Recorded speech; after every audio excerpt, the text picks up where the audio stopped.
तो जिस वजह से मुझे आज तक ने निकाल दिया, आर्टिकल 19 बोलने की आजादी, वही नाम होगा। मेरे एक दोस्त उनके पास एक कैमरा था, पार्सल से वो कैमरा आया, क्योंकि मेरे पास कैमरा खरीदने का पैसा नहीं था। फिर उसमें कॉर्पोरेट मीडिया में जॉब कर रहे थे, एक कैमरे का पैसा नहीं था। जैसे ही उन्होंने कहा रोल, उसी समय मुंह से निकला नमस्कार, आदाब, सत श्री अकाल, जय भीम, जोहार। एक सेकंड भी उसके लिए सोचा नहीं गया था, मतलब वो एकदम निकल गया था। मेरी पहचान के ऊपर एंकर्स खड़े किए गए जो 4 लाइन ठीक से पढ़ नहीं सकते थे। अगर उसमें कुछ नए शब्द लिख दीजिए तो वो फंबल कर जाते थे। ये ठस बुद्धि के संपादक हैं। कुछ चेहरों को बचाने के लिए उनको बहुत सारे लोगों की हत्या करनी पड़ती है। ये एकलव्य का देश है ना, एक एकलव्य में भी था। बच्चों में मारपीट हुई, बुलडोजर चला दिया गया। बुलडोजर चलने के बाद पता चला कि साहब वो तो किराए पे रहता था, आपने घर किसी और का गिरा दिया। एस जयशंकर का बच्चा कहाँ पढ़ता है? श्री स्वराज, इनकी एक भी डिग्री भारत की नहीं है। ये सब राष्ट्रवाद पर प्रवचन देने वाले हैं। सब बताते हैं कि तुमको संस्कृत पढ़ना चाहिए और धोती पहनना चाहिए। सबसे बड़ा राष्ट्रवादी निशिकांत दुबे कन्वोकेशन की तस्वीर डालते हैं लंदन जाकर, गर्व से कहते हैं कि मेरा बेटा इन्वेस्टमेंट बैंकर हो गया है। तो आप तो अपने लिए सारी मलाई चाहते हो, और वहां से यहाँ आकर हमको बताओगे कि देखो जी राष्ट्रवाद ये है कि आपने कभी राजनाथ सिंह के बेटे को कांवड़ ढोते देखा है? ये तो हिंदू राष्ट्र वाले हैं। जेपी नड्डा को या उनकी औलाद को कभी कांवड़ ढोते देखा है? बाकी छोड़िए,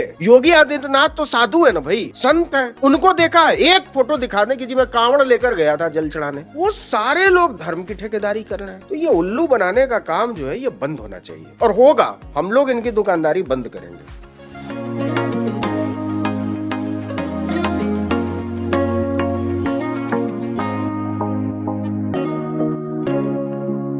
मुझे सबसे पहले इस पर बात करनी है कि जो लैंग्वेज आप इस्तेमाल करते हैं उसमें न सिर्फ ये कि संविधान की जानकारी वगैरह तो है ही, लेकिन साथ में जो मेटाफर्स हैं वो बहुत देशज हैं, वो साहित्य से भी हैं, वो किंवदंतियों से भी हैं। ये जो कॉम्बिनेशन है, ये जानना चाहती हूँ कि ये किस तरह की पढ़ाई की आपने? कुछ स्कूलिंग का असर है, माहौल का असर है, या आपका तरीक़ा यही था, आपने सोचा था कि इस तरह से करेंगे जो बात लोगों के दिलों में बैठे? नहीं, इसमें दरअसल कुछ तो ट्रेनिंग है, और कुछ चीज़ें आप जहाँ से आते हैं, जिन लोगों के बीच रहते हैं, जिस परिवेश में आप ढलते हैं, पलते हैं, वो बहुत लंबे समय तक आपके साथ वैसे ही रह जाता है। तो वो कहीं न कहीं निकल कर आता है, अगर आप क्रिएटिव हैं तो, अगर आप संवेदनशील हैं तो। तो जैसे मैं बहुत अलग-अलग किस्म के माहौल में पला-बढ़ा। मैं क्लास 2 से हॉस्टल में रहा और माता-पिता से दूर रहा। मुझे बहुत कम मौका मिला अपने माँ-बाप के साथ रहने का, घर में रहने का।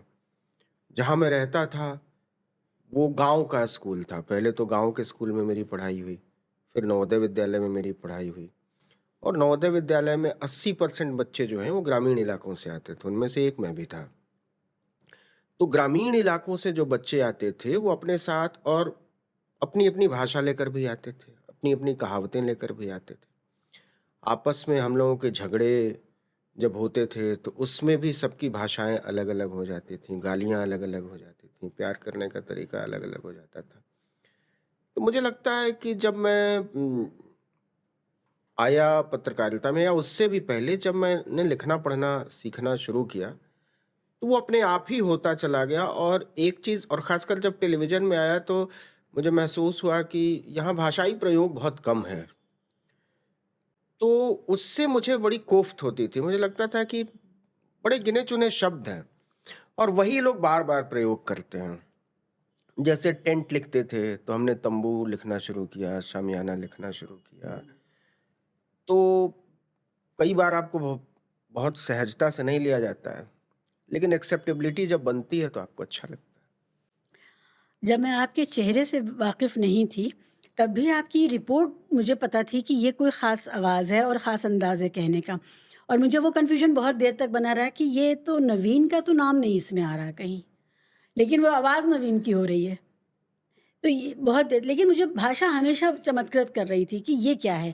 अच्छा, बिल्कुल ये नहीं पता चलता है कि आप भोपाल से हैं कि लखनऊ से हैं कि पटना से हैं, कहाँ से हैं? आपकी जो हिंदी है, वो अजीब तरह की स्टैंडर्डाइज़्ड हिंदी है, उसमें कोई इलाकाई पुट क्यों नहीं आता है?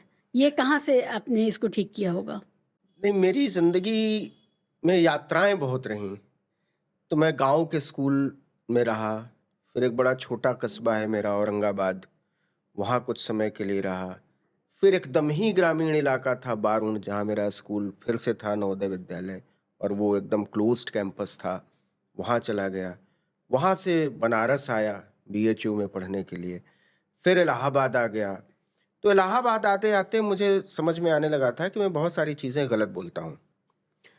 तो मैंने अनलर्न की, जो बचपन से मेरा सीखा हुआ था उसको भुलाने की कोशिश की। और वो धीरे धीरे अभी भी है, ऐसा नहीं है, मतलब मेरी समझ में आता है कि मैं यहाँ के, लेकिन उस पर मेरा अधिकार है। मैं जहाँ चाहता हूँ कि मेरा देशज पुट आना चाहिए वहीं आएगा। हुँ। उसके अलावा जहाँ मैं नहीं चाहता हूँ वहाँ वो नहीं आएगा। तो बरतना कहते हैं इसको, जब आप भाषा को, बोली को बरत लेते हैं तो फिर वो आपके अधिकार में चीज़ें आ जाती हैं। और रही बात आवाज़ की, तो मैं थिएटर में था, मैं नुक्कड़ नाटक करता था यूनिवर्सिटी के दिनों में, फिर बाद में प्रोसीनियम भी किया, ढेर सारे नाटक किए। लेकिन ये गजब इत्तेफाक है कि जब मैं इंडिया टीवी में नौकरी करने गया तो वहाँ के लोगों ने मेरी खिल्ली उड़ाई, मतलब मेरी आवाज़ की। मतलब वो नहीं मानते थे कि मेरी आवाज़ जो है वो वॉइस ओवर करने के लायक है। मुझे लगता था, हो सकता है मेरी गलतफहमी हो, कि मैं अपनी स्क्रिप्ट को तो मैं ही पढ़ सकता हूँ, और जितने लोग भी मेरी स्क्रिप्ट पढ़ते हैं वो मेरी स्क्रिप्ट बर्बाद कर देते हैं। ये धीरे धीरे मेरे अंदर आ गया। और वहाँ एक बड़े अधिकारी थे, आजकल वो दूसरे चैनल में बड़े अधिकारी हैं, उन्होंने इतनी खिल्ली उड़ाई कि केवल उस वजह से, एक बहुत बड़ा कारण था कि मैंने इंडिया टीवी की नौकरी छोड़ दी, क्योंकि उनको मेरी आवाज़ पसंद नहीं थी। और मुझे लगता था कि मेरे पास एक बड़ी अच्छी आवाज़ है, और उससे अच्छा मेरे पास बढ़िया तलफ़्फ़ुज़ है, मेरे पास आरोह-अवरोह अच्छा है, कमांड मेरा बढ़िया है अपनी आवाज़ के ऊपर।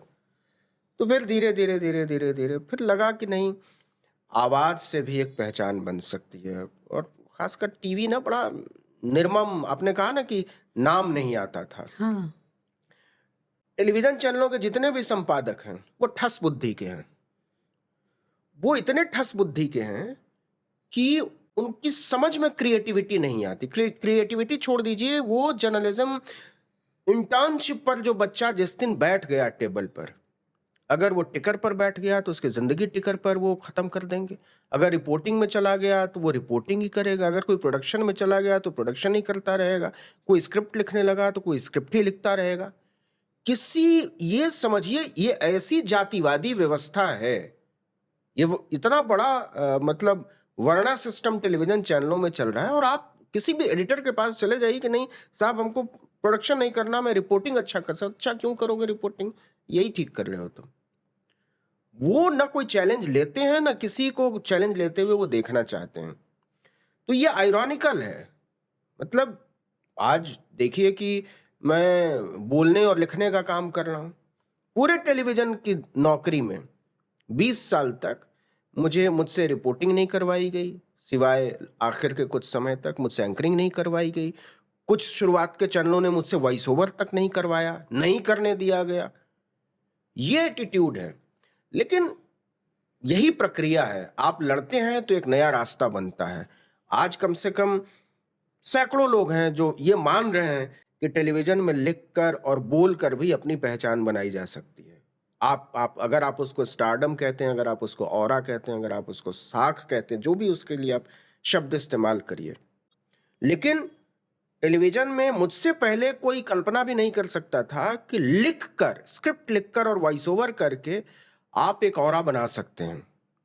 आप एंकरों की तरह की इज्जत और साख हासिल कर सकते हैं। उनसे बड़ी पहचान, मैं जो शो करता था, मतलब ये काफ़ी, और ये आज तक की भी बात है, ये एबीपी न्यूज़ की भी बात है, और कई चैनलों में ऐसा हुआ कि जब मैं शो लिखता था, और वह आपने कहा ना कि नाम नहीं आता था, लेकिन हमारा व्यूअर वो शो देखता ही था इस वजह से कि एक खास किस्म की स्क्रिप्ट और एक खास किस्म की आवाज़ सुनाई देती है। एंकर्स वहाँ एक कठपुतली की तरह थे, जो लिखा है उसको पढ़ दीजिए आप। चूंकि एक रिवाज है कि एंकर होना चाहिए, तो आप पढ़ दीजिए बस, उससे ज़्यादा आपकी न ज़रूरत है, न किसी को आपका इंतज़ार है।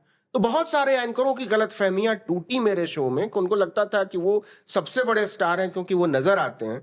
लेकिन उनको एहसास हुआ कि ना नजर आके भी कोई ऐसी चीज हासिल की जा सकती है जिसके दूसरी तरफ हजारों लोग, लाखों लोग आपका इंतजार कर रहे हैं।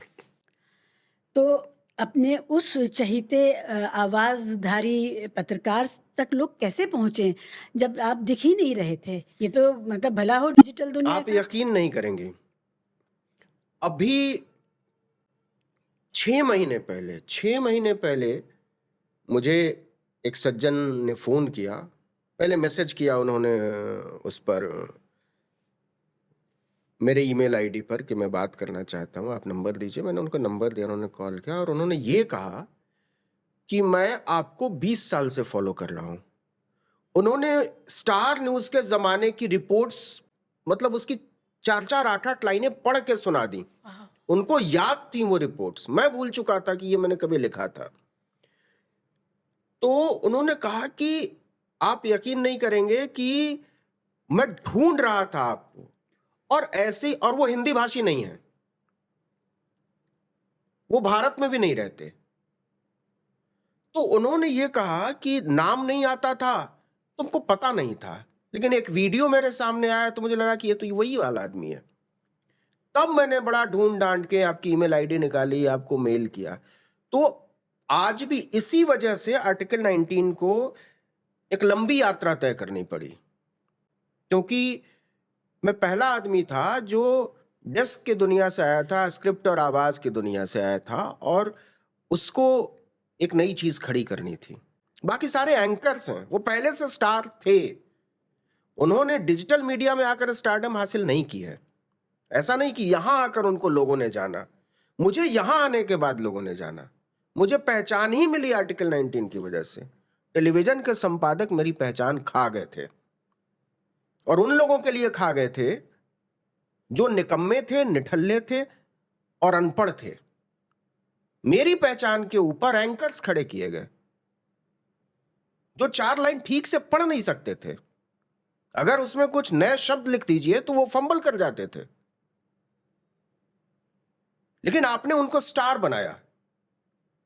लेकिन खैर, वक्त बदलता है। मैंने कहा ना कि स्ट्रगल कई बार लंबा हो जाता है, कई बार आपकी उम्र के बाद भी पहचान मिलती है। तो मैं तो तब भी खुशकिस्मत यू आर हूं सो कि यंग। आपने जब अभी कहा 20 साल की टीवी की पत्र, मैं तो हैरान रह गई कि 20 साल आपने गुजारे हैं टेलीविजन से। हाँ, किन चैनलों पर? ये बाद में मैं बताइएगा, मैं इससे पहले एक बात और बताऊं। कितनी बार ऐसा होता था कि आपकी रिपोर्ट आई और आवाज़ सुनी और पसंद आई, अब वो दोबारा कब आएगी इस चक्कर में अटकी बैठी हूँ कि ये दोबारा, क्योंकि ये तो पता था ये रिपीट होगा, कब होगा ये नहीं पता। तो जो चैनल नापसंद था लेकिन आप उसमें थे और हम आपको नहीं जानते थे इस नाम से, तो हमें पता ही नहीं होता, तो मैं कितनी मैं कितनी देर बताऊं तक उसको आपको, झेलती थी। सीए एनआरसी का आंदोलन चल रहा था। हम्म। किसी टेलीविजन चैनल की हिम्मत नहीं थी, मैं आज तक में काम करता था, कि वो चले जाएं शाहीन बाग और उधर, क्योंकि पूरी तरीके से उनका जो मतलब क्रेडेंशियल था वो जीरो हो चुका था, साख खत्म हो चुकी थी, बेच खाया था लोगों ने। आज तक में जब कोई जाने को तैयार नहीं हुआ, तो मेरे संपादक ने 31 दिसंबर को कहा कि जाओ आज तुम जामिया चले जाओ और वहां से शो कर दो, एक आधे घंटे का शो बना दो। मैं समझ गया कि मुझे फंसाया जा रहा है, क्योंकि जैसे ही लोग आज तक का माइक देखते थे, तुरंत गोदी मीडिया हाय हाय चिल्लाने लगते थे। मैं जामिया गया और मैंने सुबह से लेकर रात के 12-1 बजे तक वहां बिताया।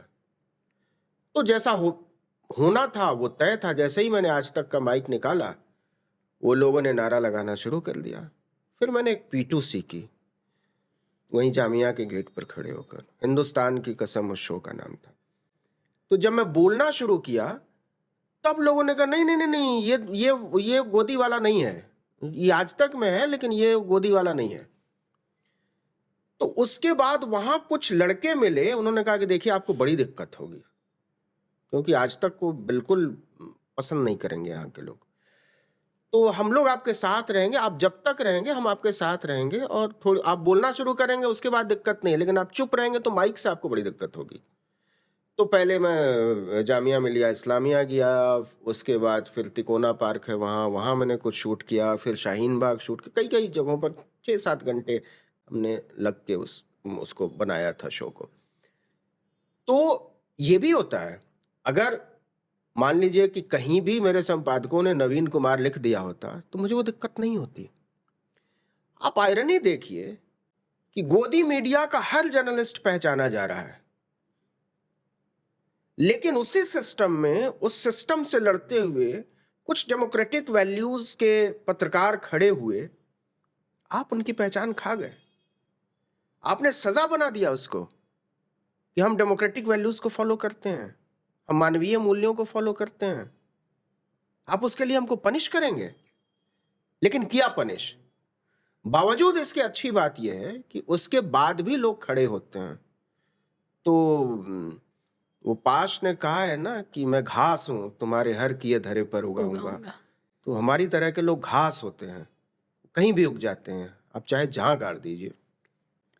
क्या कहूँ मैं, आई एम सो हैप्पी मैंने इस नोट से ही बात शुरू की, क्योंकि मेरे लिए बहुत लोग हैं, कामयाब हैं, सब कुछ है, आप दोस्त हैं, और मैंने आपको एक शब्द का भी ब्रीफ नहीं बताया था कि हम बात किस बारे में करेंगे। मेरे अंदर बहुत दिनों से ये चल रहा था कि क्या हुआ था, नवीन अपने नाम से क्यों नहीं करते थे वॉइस ओवर।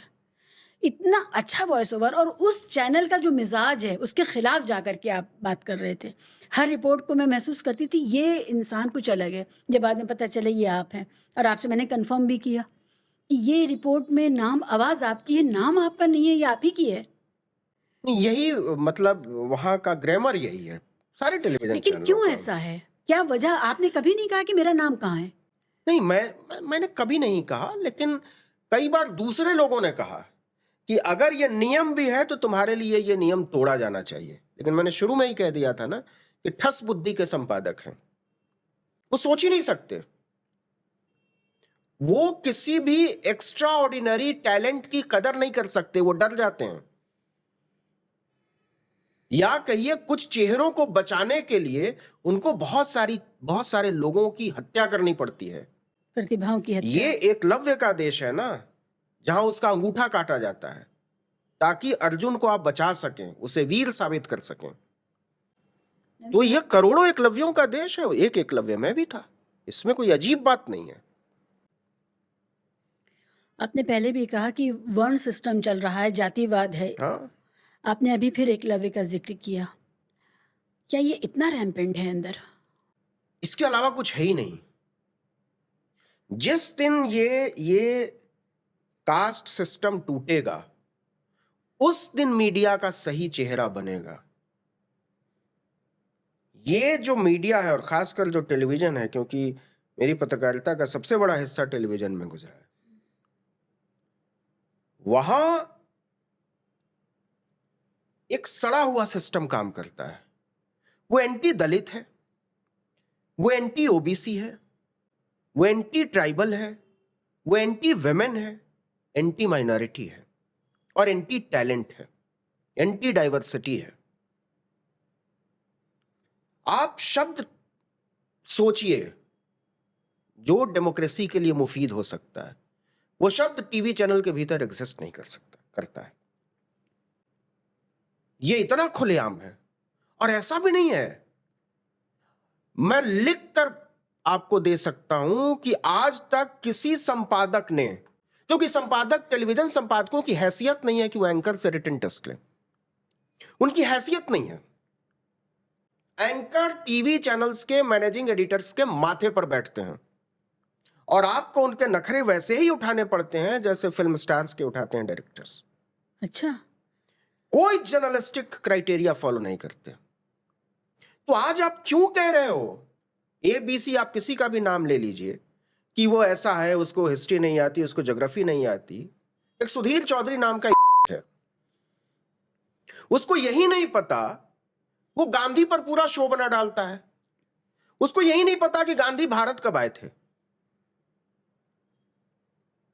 पूरा शो चला डालता है।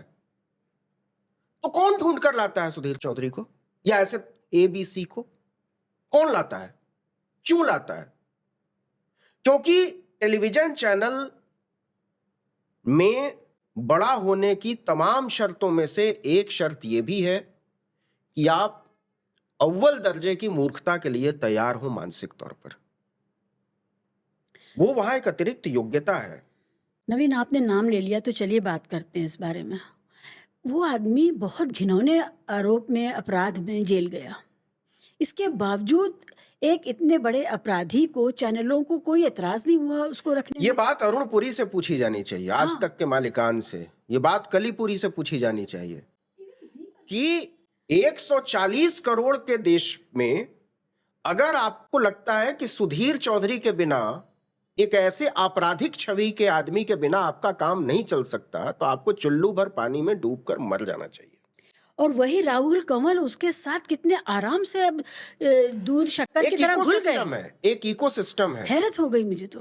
ये इकोसिस्टम है। राहुल कंवल कोई दूध के धुले हुए नहीं है। नहीं है, उन्होंने शो किया थे, हाँ, इसलिए मुझे याद है, क्योंकि वो शोज हमारे जहन में बसे हुए। वो मदरसे पर एक शो था, जब उसमें था कोविड के समय में, कि जामिया नगर में चल रहा है। मुझे तो अच्छी तरीके से वो घटना याद है कि जब वो आया, असाइनमेंट ने पिच किया कि मदरसे में 28 या 30 बच्चे ऐसे कुछ रह रहे हैं और ये वहां तो धज्जी उड़ रही है, और हमने जी एक स्टिंग ऑपरेशन किया। तो ऐसे मीटिंग होती थी गोल बैठ के, आज तक उसमें सब लोग बैठे होते थे। तो वहां भी असाइनमेंट ने कहा ये है, हमने बोला कि इसमें स्टिंग ऑपरेशन करने की क्या जरूरत है, तो ऐसे ही जाओ शूट कर लो। दूसरा, वो बच्चे विक्टिम हैं या फिर आप उनको एक्यूज्ड मान रहे हैं?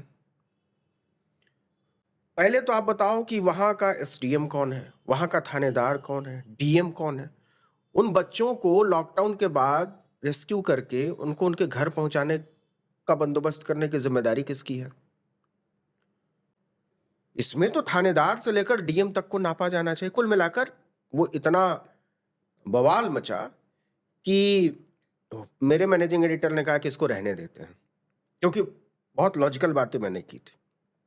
तमाम एंकर्स वहां भी उछल रहे थे कि नहीं नहीं, ये तो आपको करना चाहिए। हमने बोला आप कर लो, आप भी तो शो करते हो ना, टीआरपी थी ना वहाँ। आप इसमें आप कर लो, बहस कर लो, क्या दिक्कत है? मैं नहीं करूंगा अपने शो में, लूंगा भी नहीं, न चलाऊंगा न चलाने दूंगा। उसी चैनल के, उसी ग्रुप के दूसरे चैनल पे उससे बुलेटिन खोला एक महान एंकर ने। नतीजा ये हुआ कि मामला गया एनबीएसए में, सुनवाई हुई और माफी मांगनी पड़ी। तो ये उस दिन भी तय था कि ये प्लांटेड खबर है, आप बहुत गंदे तरीके से आप धर्म के आधार पर छोटे छोटे बच्चों के साथ एक घटिया मजाक कर रहे हो। लेकिन पूरे न्यूज रूम में यह कहने के लिए भी कोई मौजूद नहीं था उस मीटिंग में। पूरे समाज में ये जहर घोला गया कि छोटे बच्चे जो मुसलमान हैं वो भी देशद्रोही हैं, समाजद्रोही हैं, इसलिए वो साजिश कर रहे हैं यहाँ बैठ कर। शीबा जी, जब इस देश का प्रधानमंत्री कहता है कि कपड़ों से पहचान कर लेते हैं, तो ये एंकर वैंकर बड़ी छोटी छोटी चीजें हैं, ये कोई नहीं है। जनता से चुना हुआ आदमी जो अपनी हर लाइन में कहता है कि मैं 140 करोड़ लोगों का नेता है, जो कि झूठ है, जब वो कहता है कि कपड़ों से पहचान ले, जो इस देश के पढ़े लिखे लोगों को, नौजवानों को, पढ़ाने वालों को, भाषण देने वालों को, लेख लिखने वालों को, गीत गाने वालों को, फिल्में बनाने वालों को अर्बन नक्सल कहता हो, आप सोचिए कि मानसिक दिवालियेपन का लेवल क्या है। ये ट्रिकल डाउन थ्योरी है ना। मुसलमानों का उतना नुकसान नहीं है जितना हिंदुओं का अपना नुकसान है। सही। भाई अब्दुल तो पैदा ही हुआ इसलिए ना कि कोई भी उठकर आए और उसको टाइट कर दे। वो तो मानसिक तौर पर तैयार है कि उसको टाइट किया जाएगा। अभी उदयपुर में घटना घटी, 2 बच्चों में मारपीट हुई, बुलडोजर चला दिया गया।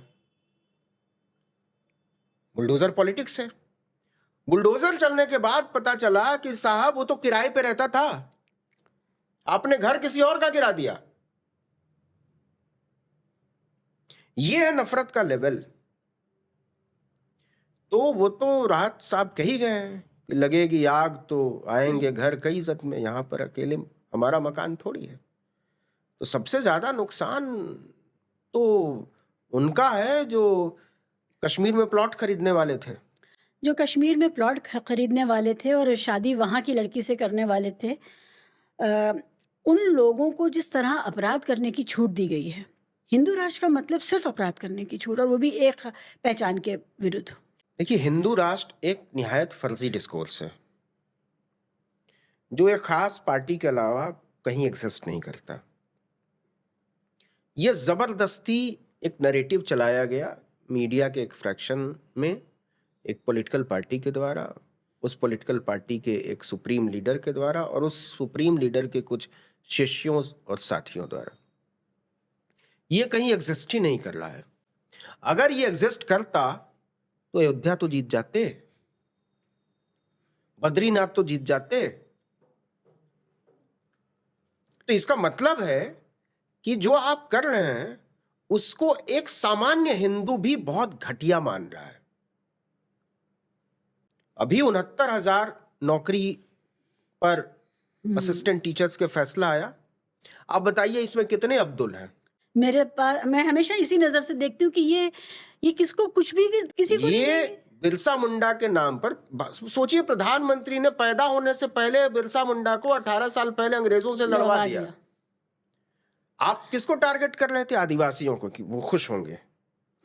लेकिन जब 69,000 नौकरी की बारी आती है तो आप रिजर्वेशन मार के खा जाते हो।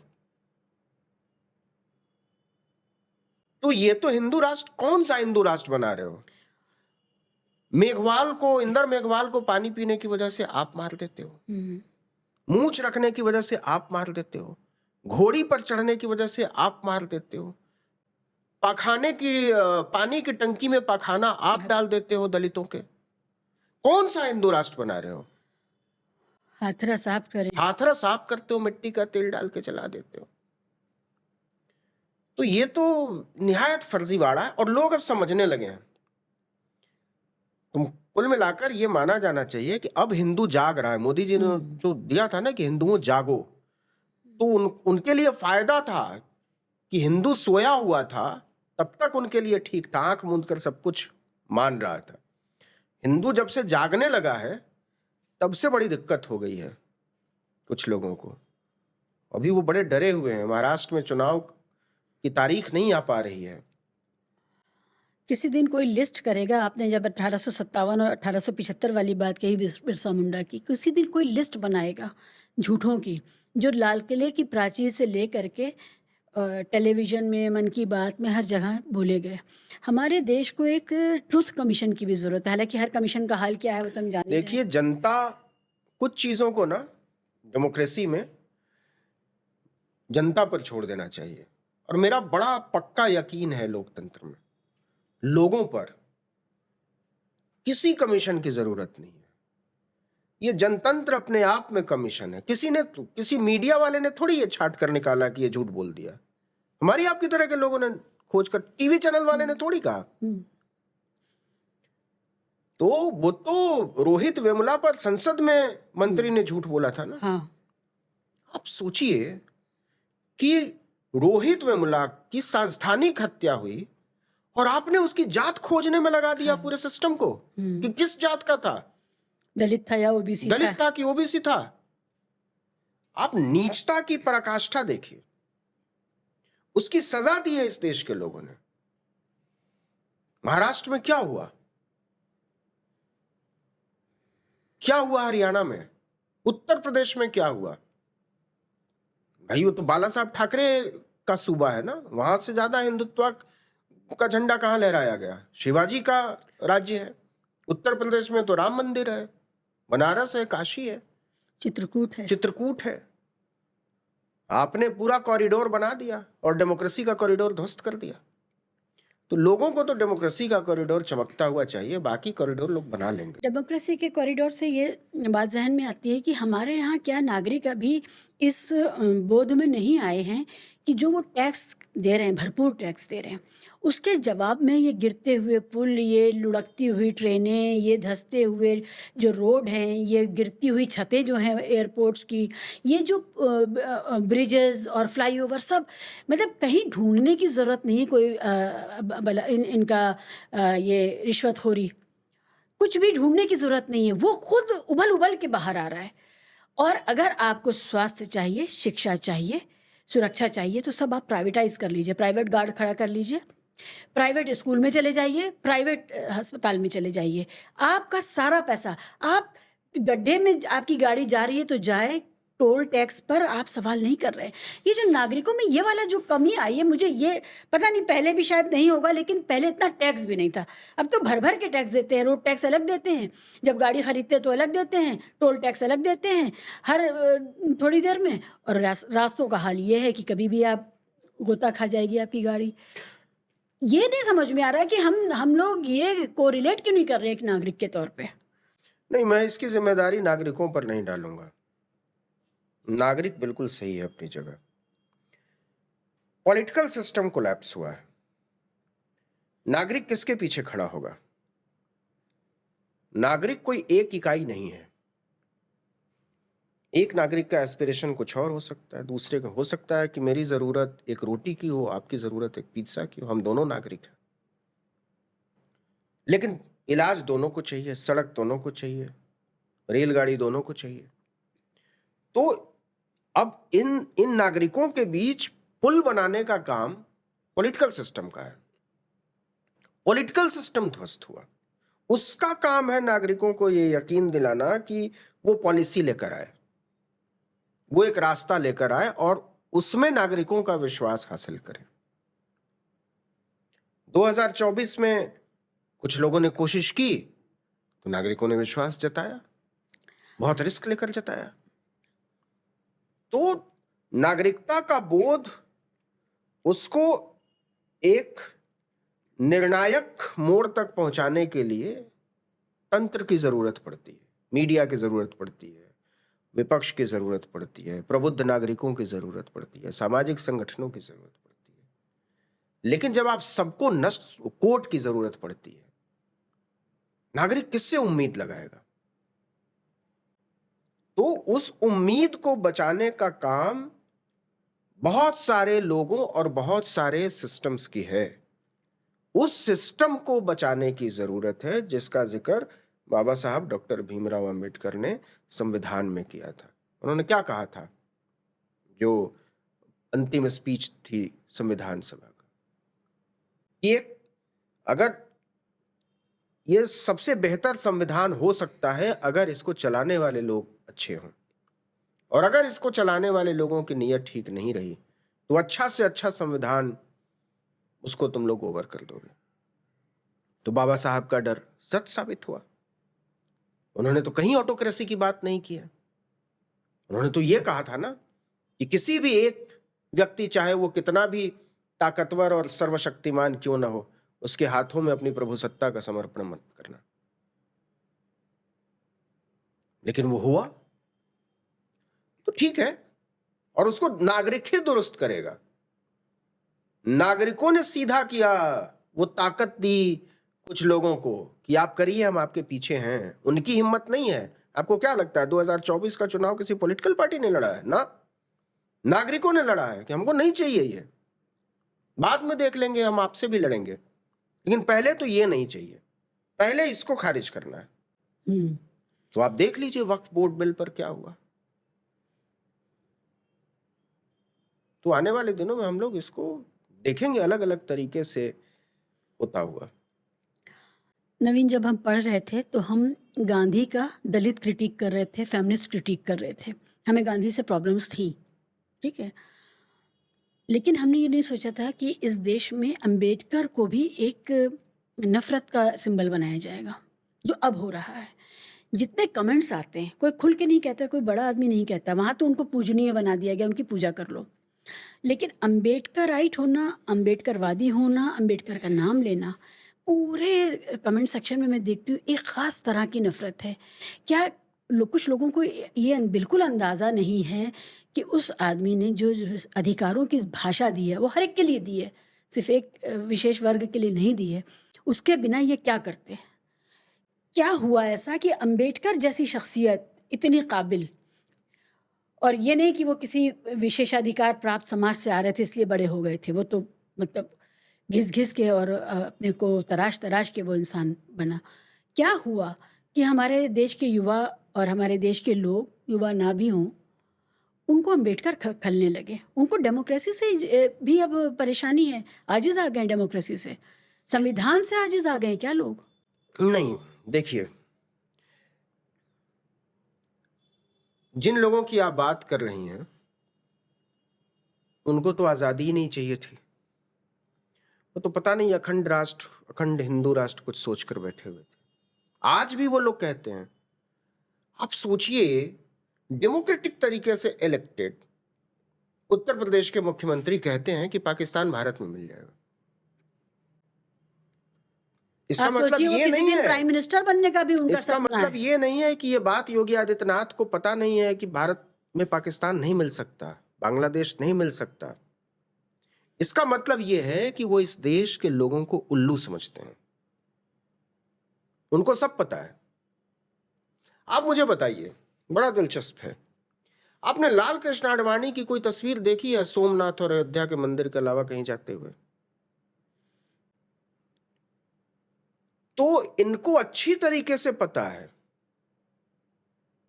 कि क्या बेचा जाना है। ये दरअसल हिंदुत्व के कारोबारी हैं, धंधा करते हैं।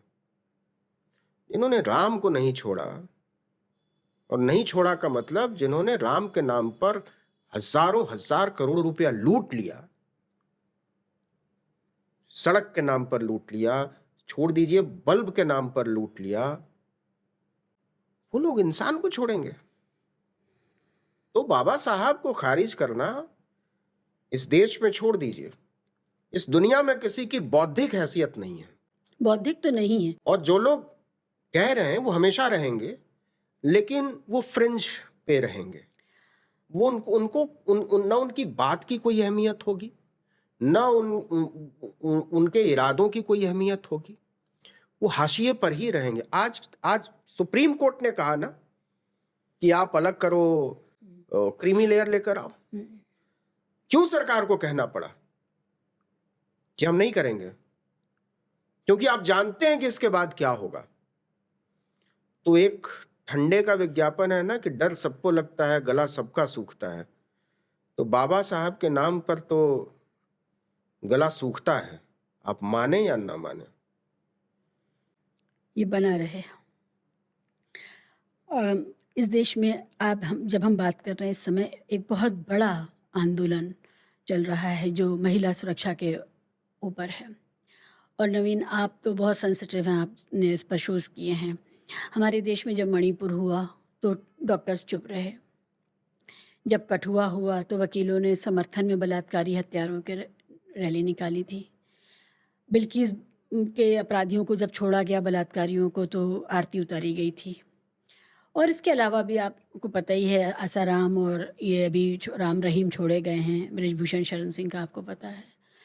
ये क्या क्या होता है कि जब कोई मेडिकल की छात्रा, चाहे हैदराबाद वाला भी आपको याद होगा, निर्भया जिसको हम कहते हैं, गलत नाम है, दिल्ली रेप केस में भी यही हुआ था, वो भी मेडिकल और ये भी मेडिकल।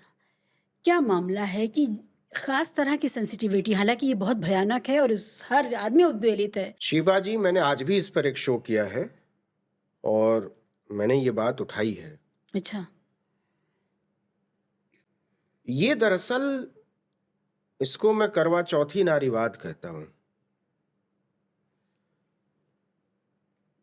ये एक ऐसी क्रांति है जो ताकतवर लोग ताकतवर लोगों के लिए करते हैं। कोलकाता केस बहुत ब्रूटल है, बहुत ब्रूटल। किसी भी तरीके से उसका समर्थन कोई नहीं कर सकता, किसी भी सूरत में नहीं कर सकता। लेकिन उसी के 72 घंटे के बाद बिहार में मुजफ्फरपुर में एक बच्ची के साथ, नाबालिग बच्ची के साथ, उससे ज्यादा जघन्य घटना घटती है। उसके 5 दिन पहले बिहार के दरभंगा में 13 साल की बच्ची के साथ 100 बार उसको कोंचा जाता है, तालाब के किनारे फेंक दिया जाता है। क्या एक भी तख्ती आपने देखी पूरे प्रोटेस्ट में? लड़ाई किस बात की हो रही है? ये नारी सुरक्षा की लड़ाई है ही नहीं। हाँ। ये डॉक्टर सुरक्षा की बात हो रही है। एग्जैक्टली। होनी चाहिए डॉक्टरों की सुरक्षा। लेकिन पॉलिटिकल लाइन क्या है? भाजपा कह रही है कि इस्तीफा देना चाहिए, ममता बनर्जी को बर्खास्त कर देना चाहिए सरकार को। लेकिन बिहार में तो आपकी सरकार है, आपके चीफ मिनिस्टर का एक स्टेटमेंट तक नहीं आता। 24 घंटे के भीतर एक्यूज्ड गिरफ्तार कर लिया गया कलकत्ता में, और 10 दिन तक बिहार के केस में आपने 164 का स्टेटमेंट तक नहीं कराया। पुलिस ने पीड़िता को कहा कि तुम थाने आओ। एक को तो मार दिया, एक जो जिंदा बच गई उसको जीते जी रोज मारा जा रहा है। तो 13 साल की बच्ची है, आपने उसको थाने में बिठा लिया एक्यूज्ड की तरह, और एक्यूज्ड खुला भाग रहा है। तो ये तो सवाल उठता ही है, दोनों दलित बच्चियां हैं। तो ये सीधे सीधे समझ में आता है कि ये आप अगर कोलकाता कांड में कोलकाता हटा दीजिए, उसको झुमरी तिलैया कर दीजिए, तब भी यही रुख होता है। जब भी दिल्ली में घटना घटती है, कोलकाता में घटना घटती है, बंबई में घटना घटती है, चेन्नई में घटना घटती है, जहां मीडिया चैनल्स का कंसंट्रेशन बहुत ज्यादा है, वहां यह मामला बड़ा हो जाता है। तो ये तो है, और इस पूरे डिस्कोर्स को बदलने की जरूरत है। और नो डाउट ये एक स्टेट के तौर पर, और एक स्टेट से भी अलग अगर हटें, एक समाज के तौर पर कलेक्टिव फेल्योर है। नवीन, मैंने इसलिए इसका जिक्र किया कि यहाँ तक मामला पहुँचा है, जिन जिन पड़ावों से गुजर के वो दलित बच्चियाँ हैं, वो नॉर्थ ईस्ट की बच्चियाँ हैं, औरतें हैं, महिलाएं हैं, वो हाथरस है, वो कठुआ और बिल्किस बानो है, इनसे गुजर के ही वहाँ पहुँचा है मामला। लेकिन जब वहाँ पहुँचा है तो उससे बस एतराज़ है। आप सोचिए कि हर टीवी चैनल ने अपना रिपोर्टर इजराइल भेजा। वीजा लगता है, पासपोर्ट लगता है, ठप्पा लगवाना पड़ता है, सिक्योरिटी इशू है, खर्चा लगता है। मणिपुर नहीं जाते, वहां तो वीजा नहीं लगता, पासपोर्ट नहीं लगता। हालांकि वीजा पासपोर्ट न लगने के बावजूद वहां के राज्यपाल ने कहा कि उधर के विधायक हमसे मिलने इधर नहीं आ सकते, इधर के लोग उधर नहीं जा सकते। इजराइल जाना ज्यादा आसान था बजाय मणिपुर के इलाकों में खुले निर्भय होकर घूमना। प्रधानमंत्री की हिम्मत नहीं हो रही है। तो ये सारी चीजें बताती, ये क्यों हुआ? अगेन वही सवाल, ये इसलिए हुआ कि मीडिया में डाइवर्सिटी नहीं है। अगर वहां कोई विमेन एडिटर होती, अगर कोई दलित बैठा होता, अगर कोई दलित आदिवासी मैनेजिंग एडिटर होती, तो मैं लिख कर कह सकता हूं कि दर्जनों रिपोर्टर मणिपुर जाते और बिहार को कवर कर रहे होते। आप इसलिए नहीं करते हैं कि पूरा जो टेलीविजन चैनलों ने ब्राह्मण महासभा बना रखा है, उसके दर्द का कोई अंदाजा ही नहीं है। जो बच्ची बच गई है दरभंगा की, उसने कहा कि मैं स्कूल टीचर बनना चाहती थी और अपने तबके के लोगों को पढ़ाना चाहती थी। अब सोचो, स्कूल टीचर बनने का सपना भी आपने उससे छीन लिया। उसने कहा कि मुझे अब घर से बाहर निकलने में डर लगता है। कॉलेज में अच्छी गृहिणी, अच्छी नारी बनने के भी कोर्स आया है। हाँ, बीएचयू में मैंने सुना कि कुछ ऐसा हुआ था, कि ऐसा कई जगहों पर मध्य प्रदेश में भी कुछ हुआ यही था। है ना कि जो महिलाओं ने 75-77 साल में अर्जित किया था इस संविधान के तहत, वो छीन करके वापस वो घर में बंद कर दी जाए। नहीं कर सकते। हाँ, वो अलग बात है। देखिए, कुछ चीजें पीछे नहीं जा सकती। बेशक। एक कहानीकार हुए थे भुवनेश्वर, उनकी एक लाइन है कि आने वाली नस्लें सांप की हों या छुछुंदर की, वो हमेशा अपनी पिछली पीढ़ी से बेहतर होंगी। हमको तो केवल इतना तय करना है कि हम अपनी आने वाली जनरेशन को क्या सौंपेंगे। साफ हवा दे पाएंगे क्या? निर्भय माहौल दे पाएंगे क्या? खाने लायक अनाज छोड़ेंगे क्या? धरती छोड़ेंगे क्या? पहाड़ छोड़ेंगे क्या? नदी पर्वत झरने छोड़ेंगे क्या? लूट मची हुई है। देख लीजिएगा, आने वाले 10 सालों के भीतर एनवायरनमेंट दुनिया का सबसे बड़ा मुद्दा होगा। बिल्कुल। जिस तरीके से कॉरपोरेट्स में जमीन को लूटने की होड़ मची हुई है, उसमें तो ना अनाज बचेगा, ना हवा बचेगी, ना पानी बचेगा।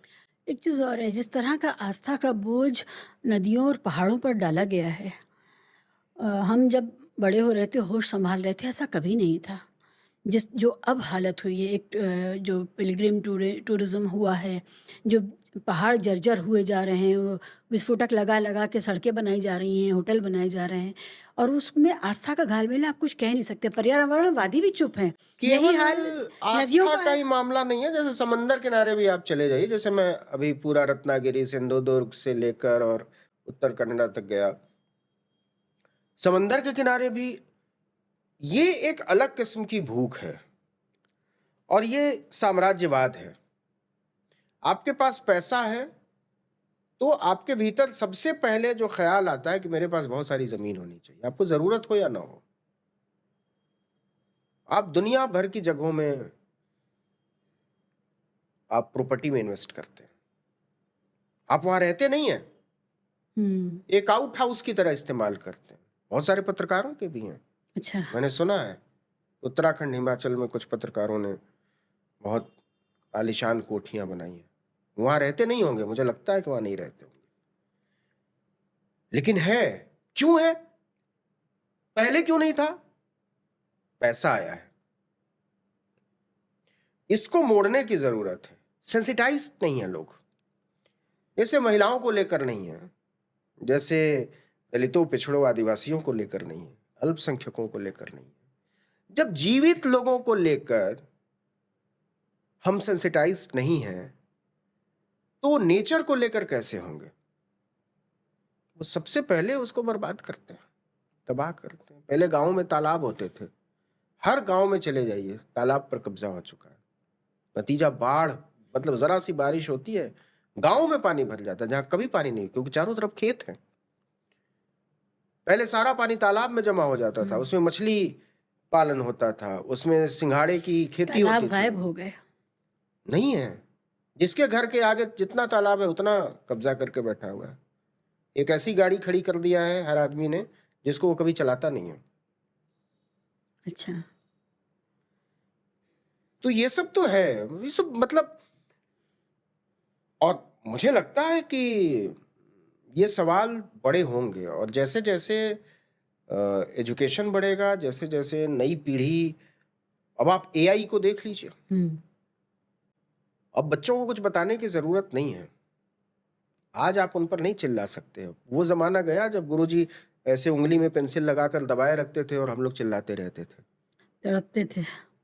आज आप ये नहीं कर सकते, सोच नहीं सकते, जेल चले जाएंगे। तो इतना तो सेंसिटाइज होना पड़ा है आपको, मजबूरी में ही सही। अब धीरे धीरे आप दिल से भी हो जाएंगे।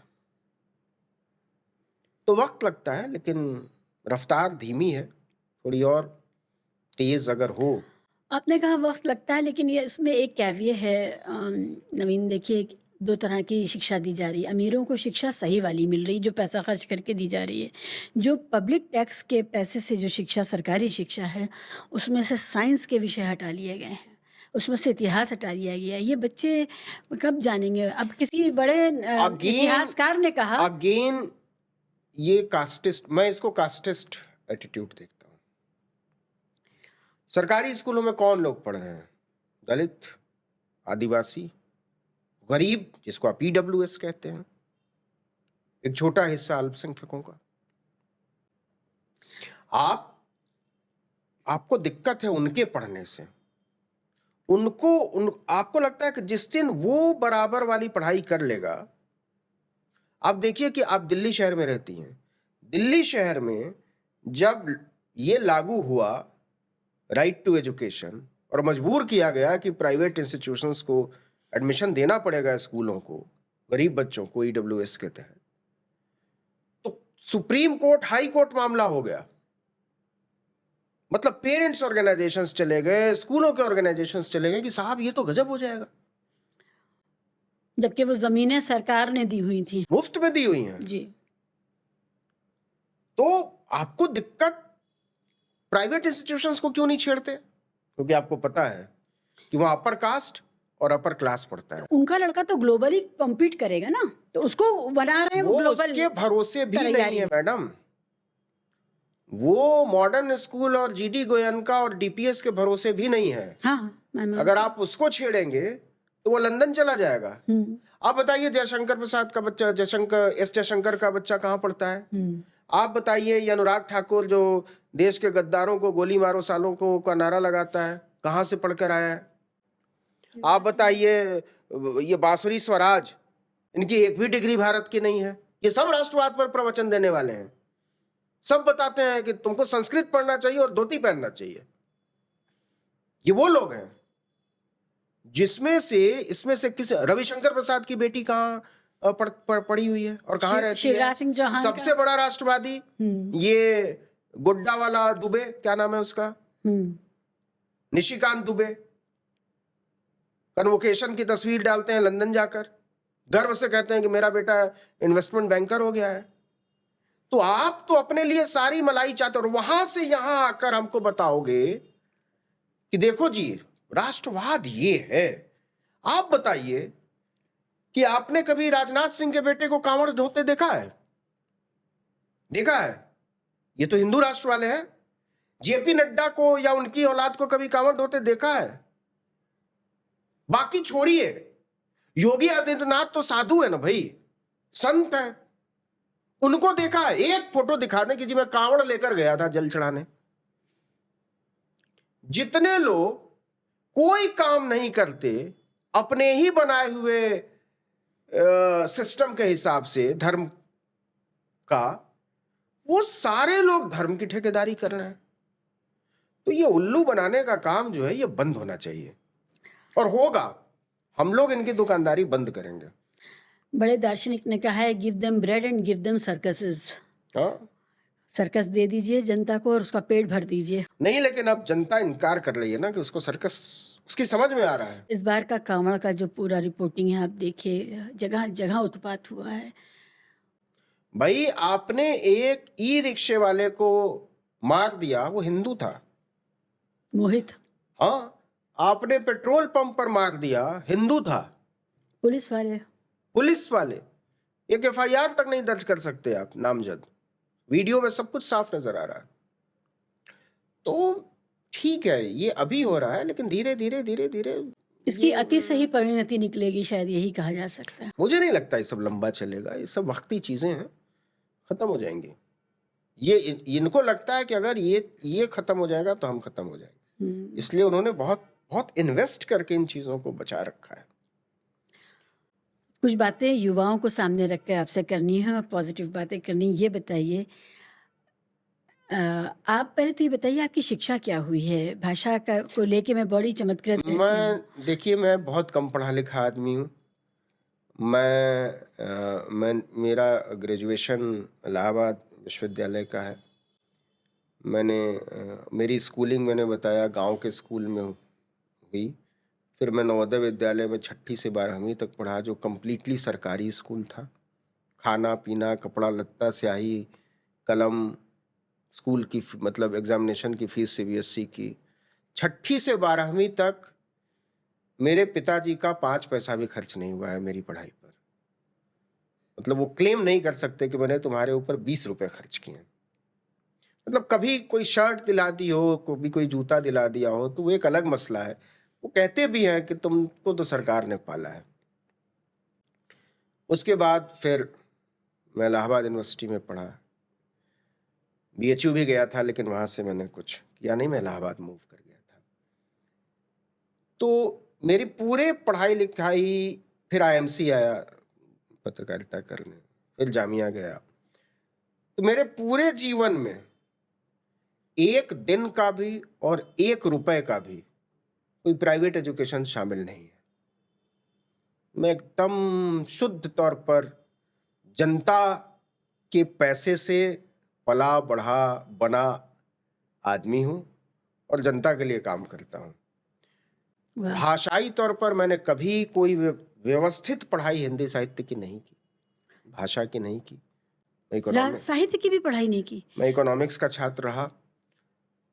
तो तो ये जो सारे आते हैं तो मेरी दिलचस्पी रही है। जैसे मैं दिल्ली आया या इलाहाबाद में भी रहा या बनारस रहा तो नागरी प्रचारणी सभा जाता था, इलाहाबाद रहा तो प्रयाग संगीत समिति चला जाता था, हिंदुस्तानी एकेडमी चला जाता था, नाटक वाटक करता था। दिल्ली आया तो फिर सारी गोष्ठियों में चला गया, जेएनयू में भी बहुत सारे हमने नाटक वाटक किए।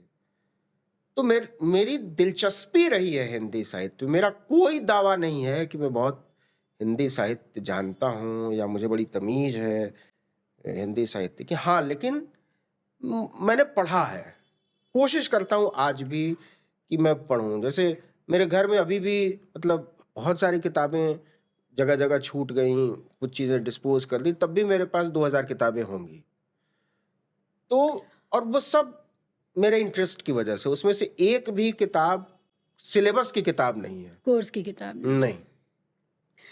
और ये जो राइट्स की लैंग्वेज है आपकी पूरी कमेंट्री में, संविधान की जो ज़बान है, राइट्स की जो, और अकाउंटेबिलिटी का जो सवाल आप उठाते हैं लगातार, वो कहाँ से आया? आप तो बता रहे हैं आप कॉमर्स के। जनता से, लोगों के बीच रहने से।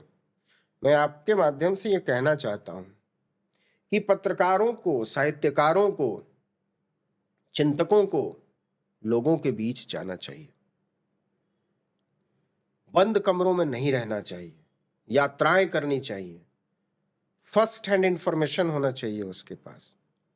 लोगों को, जैसे एक डेमोक्रेसी में ये बहुसंख्यकों का उसका कर्तव्य नहीं है, उसकी जिम्मेदारी है कि वो अल्पसंख्यकों को यकीन दिलाएं कि वो सुरक्षित हैं। उनका सुरक्षित होना ही काफी नहीं है, उनको सुरक्षित होने का यकीन होना चाहिए। ऐसे ही हम लोगों के ऊपर ये जिम्मेदारी है कि लोगों को लगे कि ये हमारे बीच के हैं। दुर्लभ बनाना अपने आप में एक साजिश है लोगों के खिलाफ। आप बताइए, इस देश में एक नोबेल पीस प्राइज विनर रहते हैं, इसी दिल्ली में रहते हैं। आपने सुना इतना कुछ हो गया, मार दिए गए, काट दिए गए, मॉब लिंचिंग हो गई, बुलडोजर चल गया, उमर खालिद आज भी जेल में बंद है, बहुत सारे लोग, पता, तीस्ता सी तलवार जेल चली गई, सुधा भारद्वाज जेल चली गई, गौतम नौलखा जेल चले गए, आनंद तेलतुंबड़े चले गए, हनी बाबू के साथ क्या हो गया? सुना आपने कभी नोबेल के शांति पुरस्कार विजेता को? एक बुकर पुरस्कार विजेता इसी शहर में रहती है, हिंदी की। मैं दरिद्रता की बात कर रहा हूं, गीतांजलि श्री, क्योंकि मैं इस नाम इसलिए ले रहा हूं कि आप अरुंधति से न कंफ्यूज। नहीं, मैं समझ गई थी। आपने कभी सुना गीतांजलि श्री ने कुछ कहा हो आज तक किसी मुद्दे पर? क्या बेचते हो आप साहित्य? हिंदी साहित्य का तो ज्यादातर साहित्य अकादमी पुरस्कार की विजेता है, बद्री नारायण कवि है, दलित एक्सपर्ट भी है, दलित एक्सपर्ट है, दलितों का गला काटने के एक्सपर्ट हैं। ओबीसी में पूरा एनएफएस कर दिया उन्होंने जीबी पंत इंस्टीट्यूट में। बद्री नारायण तिवारी, आप पूरा नाम लिखिए। ये जितने साहित्यकार आप देख लीजिएगा, आपको कोई भी पुरस्कार मिल जाए जनता आपको खारिज करेगी। अरुंधति रॉय, अकेले अरुंधति रॉय ने ठेका ले रखा है साहित्यकारों की तरफ से बोलने का, हिंदी अंग्रेजी की तरफ से। आपने सुना होगा गुजराती के एक पुरस्कार विजेता ने वापस कर दिया पुरस्कार, कि पॉसिबल नहीं है इस माहौल में मैं इसको रखूं। मराठी, आप जाकर देखिए कितना समृद्ध लिटरेचर है। हिंदी वाले तो कन्वर्ट हो गए, वो तो वो है ही नहीं, वो साहित्यकार नहीं है भाई। आप ये कह देने से कि आप साहित्यकार हैं नहीं, आपको एक्नॉलेजमेंट नहीं पहले जो मिलेगा लोग ना मुक्ति साहित्य बोध का। सुनाया करते थे, अब वो मुक्ति बोध को भी रिपीट नहीं करते। नहीं करेंगे, नहीं करेंगे ना वो, क्योंकि पार्टनर तुम्हारी पॉलिटिक्स क्या है में वो एक्सपोज हो जाते हैं। इसलिए ये बड़ा कठिन दौर है। कुछ लोग मुझसे कहते हैं कि आप इतना चीखते क्यों हैं, चिल्लाते क्यों हैं। ये निहायत संस्कृताइज्ड स्टेटमेंट है। हेमंत श्रीनिवास ने संस्कृताइजेशन की यस बात की यस थी। Yes yes. तो मैं सौम्यता। कहता हूं कि देखो यार, मैं गांव के स्कूल में पढ़ा हूं, आप पढ़े हो बोर्डिंग स्कूल में, आपकी पढ़ाई आला तरीन संस्थानों में हुई। हमको तो चीखना पड़ेगा ना, क्योंकि मुझे पता है कि मेरी बात चीखूंगा नहीं तो सुनी नहीं जाएगी। तो आप मुझसे अपने तरह की महीनी की उम्मीद मत करिए कि आप जहां बोलने सबसे ज्यादा बोलने की जरूरत है वहां आप खामोशी ओढ़ लेते हैं। शर्मिंदा होगा हिंदी का विश्व इस समय के उन लोगों पर जो आज खामोश हैं, चाहे उनको कोई भी पुरस्कार मिला हो, इनाम मिला हो। आप इस बात को एकदम दर्ज करिए। नई पीढ़ी ना बड़ी कमाल की पीढ़ी है। मैं तो हिंदी की नारीवादियों को भी देख के बहुत अचंभित हूँ भाई, क्या हो गया। अब देखिए, नारीवाद बड़ा टची इशू है, उस पर मेरा बोलना उचित नहीं होगा, लेकिन इतना तो मेरी भी समझ में आता है कि करवा चौथ और नारीवाद एक साथ तो नहीं चल सकता। सबसे क्या है कि सबसे नजदीकी जो चुनौतियां हैं उसको फांद कर आप एक ऐसी चुनौती पर भाषण दे रहे हैं जो है ही नहीं अभी। जो अभी है ही नहीं, हवा में बात कर रहे हैं। Discovering problems and their solutions. और मैं अभी भी कह रहा हूं, और मुझे इससे कोई दिक्कत नहीं है कि आज मतलब जो हमारे आसपास का नारीवाद विकसित हो रहा है, उनको बहुत दिक्कत है दलित महिलाओं को एक्सेप्ट करने में, आदिवासी महिलाओं को एक्सेप्ट करने में, ओबीसी महिलाओं को एक्सेप्ट करने में, पसमानदा महिलाओं को एक्सेप्ट करने में। वो उनके डिस्कोर्स, इसीलिए जब दरभंगा में कुछ होता है या मुजफ्फरपुर में कुछ होता है या हाथरस में कुछ होता है तो आप खामोश हो जाते हैं। भारत के संदर्भ में फिलहाल ये कास्टिस्ट डिस्कोर्स है। हाँ, क्योंकि मुझे याद है जब मैं सोनी सोरी का नाम लेती थी तो महिला एंकर कह बताइए, देती थी, महिला आप एंकर सोनी सोरी मुझे रोक देती के थी। बिना कैसे नारीवाद बना लेंगे? सोनी सोरी के नाम पे आप कहती ही दयामणि थी। बारला के बिना कौन सा नारीवाद बना लेंगे? मुद्दे नहीं से बना भटका सकते रही हैं ना। आप, ये कहती थी मुझे, आप मुद्दे से भटका रही हैं। तो आपको इश्यूज की पहचान नहीं है अभी तो इश्यूज की पहचान, तो इसमें किसी को कुछ कहने की जरूरत नहीं है, वो सब चीजें अपने आप बनती चली जाएंगी। अभी तो आया है ना 33% रिजर्वेशन, तो देखा जाएगा। दैवीय रिजर्वेशन आया जो मिलेगा नहीं, दिया कि गया है, मिलेगा नहीं। उसके बाद नारीवाद का क्या स्वरूप बनता है, हमको तो बड़ी उम्मीद है कि उसमें हमारे दलित, पिछड़े, आदिवासी बहनों को कुछ 20 साल बाद, ऐसा मिलेगा जिससे लगेगा कि हाँ बदलाव आया है। 20 साल बाद।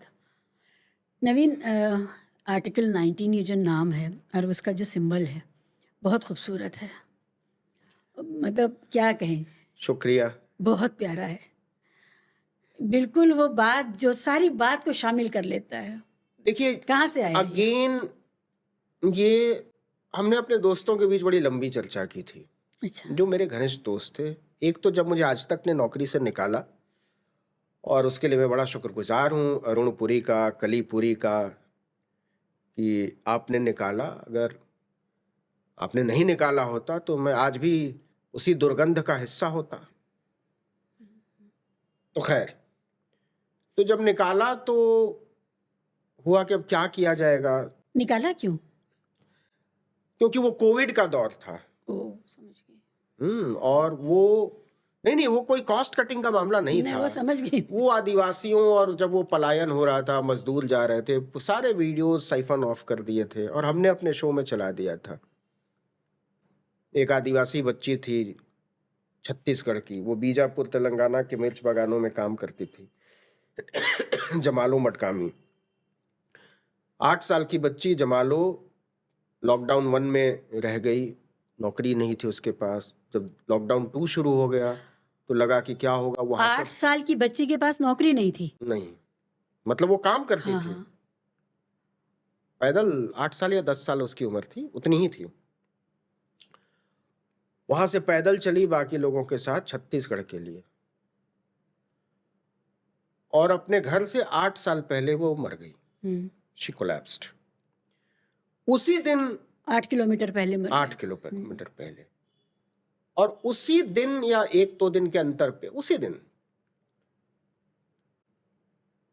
मध्य प्रदेश के बच्चों को लाने के लिए बस चलाई गई थी जो कोटा में पढ़ते थे, उनको कोचिंग इंस्टीट्यूट्स में। तो हमने स्टोरी चला दी थी कि भाई एक ही देश है, एक ही संविधान है, एक ही विधान है, सब कुछ एक ही बनाना है। लेकिन जो देश जमालो मटकामी का है और जो देश कोटा में लाखों रुपए देकर इंजीनियर, डॉक्टर बनने का सपना देखने वाले बच्चों का, वो दोनों देश एक तो नहीं हो सकता। तो ये बात बड़ी चुभ गई आज तक के मालिकों को। मतलब शो चल ही रहा था, ऐसा नहीं कि शो खत्म हो गया, समय लगाया। मतलब विद इन, मतलब मैं नीचे बैठ के कैंटीन में खाना खा रहा था। तो खैर, वो उसके बाद फिर दोस्तों में बातचीत हुई कि क्या करना चाहिए। तो सबका ये था कि नहीं, इसमें नवीन होना चाहिए, क्योंकि उस समय तक ये परंपरा चल गई थी अपने नाम से शुरू करने का, सब अपने नाम से। तो मेरे मन में एक चीज बड़ी साफ थी कि मुझे अपना नाम तो नहीं चाहिए। मतलब ये कहीं ना कहीं सेल्फ सेंटर्ड होने का बोध कराता है कि आप बड़े आत्ममुग्ध हैं। मैं, जो कि महामानव इस देश के एक हैं। उनको लगता है मैं, मेरा मेरा मेरा, मुझे मुझे मुझे। और नहीं यार, ये ठीक नहीं लगता। तो फिर दोस्तों ने कहा कि नहीं यार, फिर एक काम करो, इसका नाम रखो नवीन भारत। तो नया भारत अच्छा नाम है। हमने बोला नया भारत तो मैं रख सकता हूँ, नवीन भारत नहीं रख सकता। बोले यार तुम अजीब आदमी हो, मतलब क्या दिक्कत है इसमें, इसमें तुम्हारा नाम नहीं है। हमने बोला उसमें नवीन होना ही नहीं चाहिए, कुछ बड़ा सोचो। फिर एक रात हम 4 दोस्त बैठे, उनमें से मतलब सब अलग अलग नौकरियों में हैं, तो नाम नहीं ले रहा हूं। फिर हुआ कि नहीं, कॉन्स्टिट्यूशन से कुछ निकालते हैं। तब हुआ कि यार, जिस वजह से मुझे निकाला गया, आर्टिकल 19 बोलने की आजादी, तो जिस वजह से मुझे आज तक ने निकाल दिया, वही नाम होगा।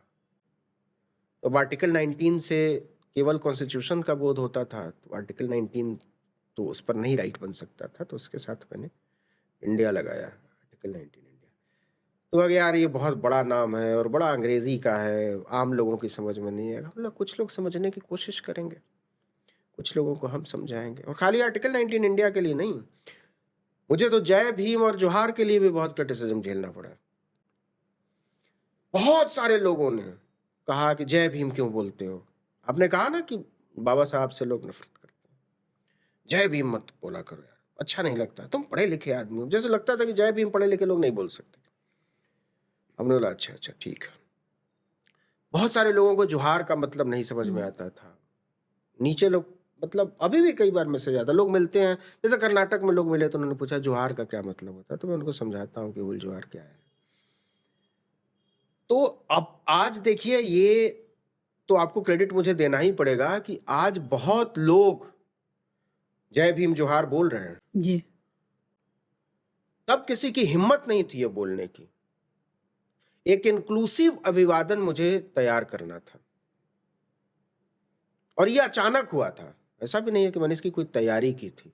तैयारी तो बहुत थी, लेकिन आपको पता नहीं था वो खदबदाहट और तैयारी हाँ, अंदर मतलब अंदर चल जब रही पहला है। वीडियो मैं रिकॉर्ड कर रहा था तो ऐसे ही बैठा हुआ था और मेरे कैमरा पर्सन थे, और हमने कहा कि एक इनिशियल वीडियो रिकॉर्ड करते हैं 3-4 मिनट का, कि लोगों को बताया तो जाए कि अब मैं आज तक का हिस्सा नहीं हूं। तो जैसे ही उन्होंने कहा रोल, तो मैंने कहा, और उसी समय मुंह से निकला नमस्कार, आदाब, सत श्री अकाल, जय भीम, जोहार। तो 1 सेकंड भी उसके लिए सोचा नहीं गया था। मतलब वो एकदम निकल गया था।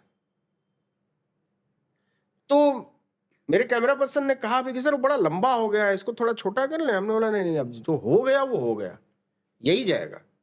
ये कौन सी तारीख थी?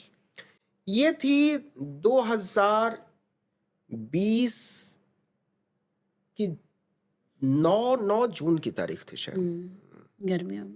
गर्मियों का दिन था। हम्म, और मैंने अपने घर में ही, मतलब ये तो बड़ा भव्य आपका माइक वगैरह है, तो मेरे पास एक 1000 रुपये का मैंने एक माइक अमेज़ॉन से ख़रीदा था। मेरे एक दोस्त हैं अभिषेक श्रीवास्तव, उनके मेरे भी पास दोस्त हैं। उनके पास एक कैमरा था निकॉन का। वो कैमरा उनका पड़ा हुआ था राजस्थान में, जहाँ वो किसी शादी में गए थे और वो छोड़ आए थे। तो अभिषेक से मैंने कहा कि तुम मंगवाओ। पार्सल से वो कैमरा आया, क्योंकि मेरे पास कैमरा खरीदने का पैसा नहीं था। तो पार्सल से वो कैमरा आया, फिर उसमें कॉर्पोरेट मीडिया में जॉब कर रहे थे, एक कैमरे का पैसा नहीं था। नहीं था, क्योंकि जो आता था वो खर्च होता था। और कोविड के समय बहुत सारी चीज़ें हो गई थी। और ये कभी लगा नहीं था कि मुझे नौकरी से निकाल दिया जाए। मुझे लगता था कि मुझे तो टेलीविज़न अफोर्ड नहीं कर सकता नौकरी से। आप इसको घमंड भी कह सकती हैं। लेकिन मुझे ये लगता था कि मेरी सैलरी चाहे जितनी हो, लेकिन कोई टीवी चैनल मुझे नौकरी से निकाल दे, ये पॉसिबल नहीं है। क्यों? मुझे लगता था कि मैं बेस्ट हूँ। मैं जो काम मैं करता हूँ वो मेरी तरह कोई दूसरा नहीं कर सकता। और ये आज भी मैं कह रहा हूँ। आज भी जब टेलीविज़न चैनलों की मैं हालत देखता हूँ, कुछ अच्छे शोज़ देखने, वर्ल्ड कप पे देख लीजिए या विनेश फोगाट पर देख लीजिए, ओलंपिक, मेरा कई बार मन करता है कि मैं टीवी के लिए कुछ लिख दूँ। इतना घटिया। लता मंगेशकर का जब निधन हुआ, मैं सारे टीवी चैनल देख रहा था। मैंने कहा यार क्या लिखा है इन लोगों ने, न सिर न पैर न कुछ। इनको कोई म्यूजिक का सेंस नहीं है, इनको कोई आर्ट सेंस नहीं है, कोई प्रोडक्शन वैल्यू नहीं है इनके पास। तो वो तो मतलब था, तो मुझे लगता नहीं था कि मुझे कभी निकाल देंगे, तो मैं तैयार ही नहीं था इस बात के लिए। और जिस दिन लेकिन हुआ कि नहीं अब टेलीविजन, मैं चाहता तो फिर से कहीं जा सकता था। मैंने कहा नहीं, अब टीवी नहीं करना। भरोसा था इस डिजिटल मीडियम पर? भरोसे के लिए मैंने कहा, मुझे लगा, देखिए मैं कभी भी वो दिन नहीं भूलता हूं कि जब मैं इलाहाबाद से सूटकेस लेकर आया था तो मेरी जेब में 82 रुपए थे। यहीं पुरानी दिल्ली रेलवे स्टेशन पर मैं उतरा था, और जब मैं उतरा था प्लेटफॉर्म पर तो मेरी जेब कट गई थी। तो वो 82 रुपए भी जब दिल्ली में मैंने पैर रखा तो मेरी जेब में एक भी रुपया नहीं था। तो मेरे पास तो कुछ था ही नहीं, तो आप मुझसे क्या छीन लोगे? तो मैं वहां से खड़ा हुआ हूं मैडम, कि जो दिल्ली आया तो उसकी जेब में एक भी रुपया नहीं था। अब तो कैमरा खरीदने के पैसे की बात कर रही हैं। तो ऐसे आदमी, ऐसे लोग बड़े दुस्साहसी होते हैं, बस वो कर देते हैं। तो मुझे लगा कि ज्यादा से ज्यादा क्या होगा। मैंने अपने पिताजी से बात की, क्या करें? उन्होंने कहा नौकरी नहीं करोगे अब? मैं बोला नहीं पापा। अभी तो क्या चाहते हो? तुमने बोला कुछ करने की कोशिश कर लें, हो सकता है हो जाए, हो सकता है ना हो। बोला अच्छा ठीक है करो, नहीं होगा तो खेत है। तो ये तय था कि अगर नहीं हो पाएगा तो मैं अपने गांव अतरौली, ब्लॉक ओबरा, जिला औरंगाबाद लौट जाऊंगा। और मैं अभी भी लौटूंगा। मुझे अपने गांव से, मुझे अपने गांव के लोगों से, अपनी मिट्टी से बहुत प्यार है, और मैं चाहता हूं कि मैं वहां जाकर रहूं, और मैं रहूंगा। आपको देख के कोई एक नौजवान जो सोचने वाला होगा, जिसके मन में ऐसे ही वाक्य उमड़ते घुमड़ते होंगे देश के हालात को देख करके, उसके लिए क्या मैसेज है? कोई मैसेज नहीं है, लेकिन एक चीज मैं हमेशा कहता हूं, क्योंकि जब मैं पत्रकारिता के कुछ संस्थानों में पढ़ाने जाता हूं या कोई वर्कशॉप लेता हूं, तो लोग अक्सर पूछते हैं कि मैं ऐसा कैसे लिख सकता हूं जैसा आप लिखते हैं। मेरा कोई दावा नहीं है कि मैं बहुत अच्छा लिखता हूं या ऐसा नहीं लिखा जा सकता, लेकिन जब बच्चे पूछते हैं तो मैं कहता हूं कि जैसे हो वैसे दिखो, और जैसे दिखो वैसे लिखो। तुम देखोगे कि तुम्हारे लिखे में लोगों को भरोसा हो रहा है। अगर ये टूटा, आप जैसे हैं वैसे दिखना नहीं चाहते, जैसे दिखते हैं वैसे लिखना नहीं चाहते, ये बेईमानी जो है ना, वो जनता पकड़ लेती है। फिर उसको लगता है कि आप मुझे एक बात बताइए, आज सुधीर चौधरी या एबीसी उस जमात के लोग लाख डेमोक्रेसी का ढिंडोरा पीट लें, पूरा संविधान कंठस्थ करके सुना दे, कोई यकीन करेगा कि ये डेमोक्रेटिक लोग हैं?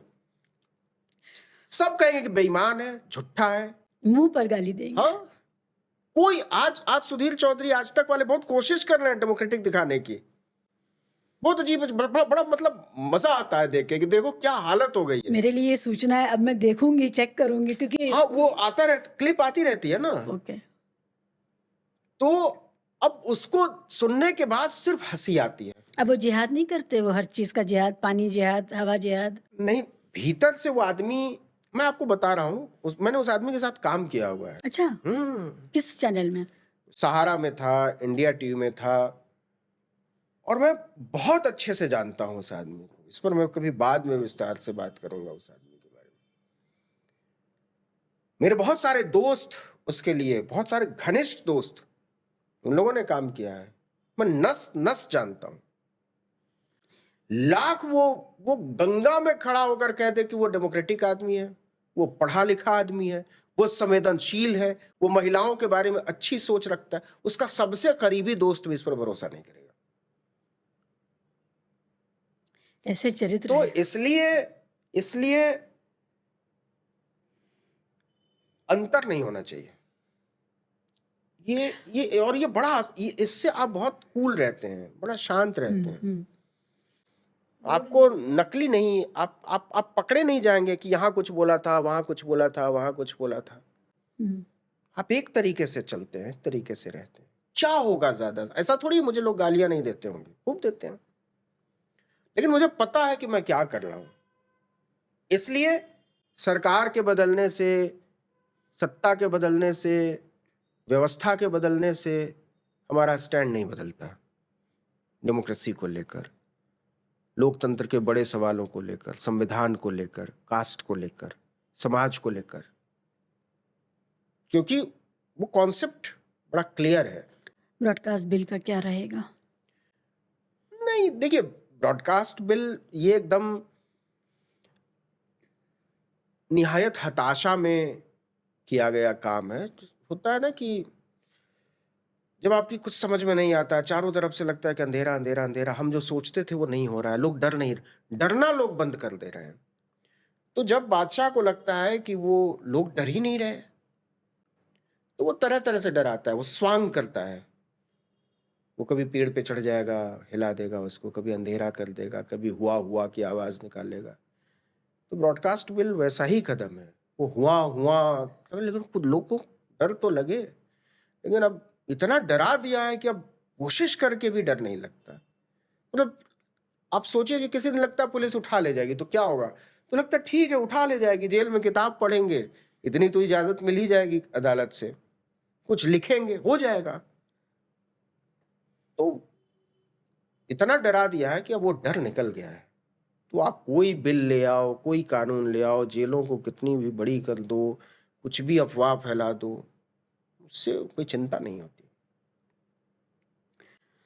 एक ऐसा पत्रकार या मीडिया कर्मी जिसको उसका नाम और उसका चेहरा भी नहीं दिखाया गया था कभी जनता को, वो बाहर निकलता है और एक इतना सफलतम प्लेटफॉर्म देता है जनता को, और जनता की वो बात जो हम सोच रहे होते हैं, आपके चैनल पे हमें वो बात मिल जाती है। नहीं, मैं सफलतम शब्द तो नहीं कहूंगा, क्योंकि मेरे लिए सफलता के मतलब दूसरे हैं। वो लाइक, सब्सक्राइब, शेयर पर आधारित नहीं है। नहीं, आप बोल पा रहे हैं, मैं उसकी बात कर रही हूँ, जिस तरह आप बात हाँ, करते हैं। अगर लगता है, एक बार मैं झारखंड गया था हुँ, और मैं एक पान की दुकान पे पान खाने के लिए रुका। तो मैंने देखा कि वो बहुत भीड़ नहीं थी, लेकिन उसको देर लग रही थी।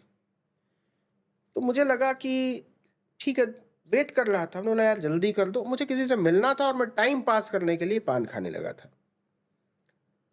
देखा कि 2-3 मिनट के बाद उस पान वाले ने एक वीडियो चलाया और कहा, यही है ना आप? मैंने बोला हाँ। तो बोला यही खोज रहे थे, इसलिए उसको देर लग रही थी। ओह! तो आपको बहुत संतोष मिलता है।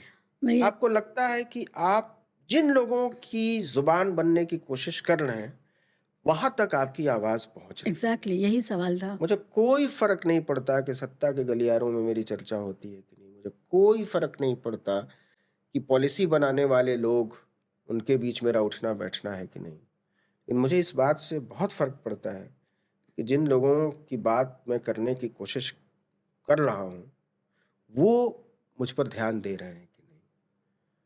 तो ऐसा कुछ नहीं है कि खुदा तो कोई भी नहीं है ना। सड़क पे जब लोग हम्म, पहचानते हैं तो कैसे बात करते हैं?